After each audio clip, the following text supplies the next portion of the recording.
Did you know that the internet you use every day, Google, YouTube, social media, is just the tip of the iceberg? Beneath this familiar surface web lies a vast, hidden digital world. Hi friends, welcome back to my channel Universal TV. And today we're diving deep into the mysteries of the so-called dark web, a place shrouded in legend and misunderstanding. What is it really? How does it work? And what secrets does this hidden corner of the internet actually hold?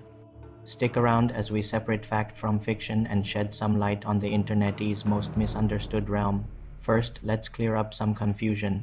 You might have heard the terms deep web and dark web used interchangeably, but they are very different things. The deep web is simply the part of the internet that isn't indexed by search engines like Google. Think about your online banking portal, your private email inbox, or a company's internal database.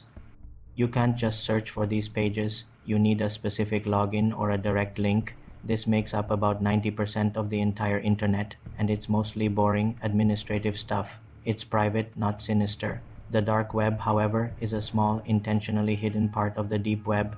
It requires special software to access, most famously the Tor browser. Tor stands for the Onion Router, and it's a brilliant piece of technology. Imagine you want to send a letter without anyone knowing who sent it or where it came from. The Onion Router works by wrapping your internet traffic in multiple layers of encryption, like the layers of an onion. It then bounces your connection through a worldwide network of volunteer-run servers, called nodes. At each node, one layer of encryption is peeled off, revealing the next destination, but never the original source. By the time your traffic reaches its final destination, it's virtually impossible to trace it back to you. This process provides a high degree of anonymity for its users. This anonymity is a double-edged sword. On one hand, it's an essential tool for people living under oppressive regimes. Journalists, activists, and whistleblowers use the dark web to communicate securely, share information without fear of censorship or retaliation, and expose corruption. For them, it's a lifeline for free speech, a digital sanctuary where they can speak truth to power without putting their lives at risk. Organizations like Reporters Without Borders host secure drop sites on the dark web for whistleblowers to submit sensitive documents safely. In this context, the dark web is a powerful force for good, upholding democratic values in places where they are under threat. However, this same anonymity inevitably attracts those with malicious intent. The dark web is infamous for its black markets, where all sorts of illicit goods and services are traded. These marketplaces, often referred to by names like Silk Road in the past, operate similarly to eBay or Amazon, with seller profiles, customer reviews, and cryptocurrency payments. The media often focuses on the most sensational aspects, and while these places do exist, they represent only one facet of the dark web. Law enforcement agencies around the world are constantly working to infiltrate and shut down these illegal operations. High-profile arrests and market takedowns are frequent, proving that even in this anonymized space, actions have consequences. It's a continuous cat-and-mouse game between criminals and international police forces. So what else is down there? Beyond the headlines, you'll find a surprisingly diverse collection of communities. There are forums for privacy advocates discussing the latest in encryption technology. There are secure email providers that prioritize user confidentiality above all else. You can find digital libraries hosting banned books and censored academic papers, ensuring that knowledge remains accessible to everyone. There are even chess clubs and social networks where people just want to interact without being tracked and profiled by large corporations.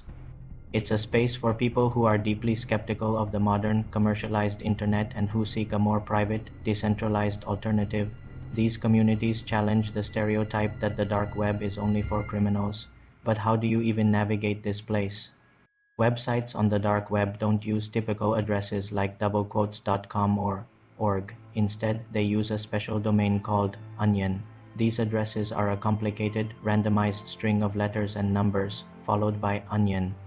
For example, a site's address might look something like E3J75S4G8H2K9L1, onion.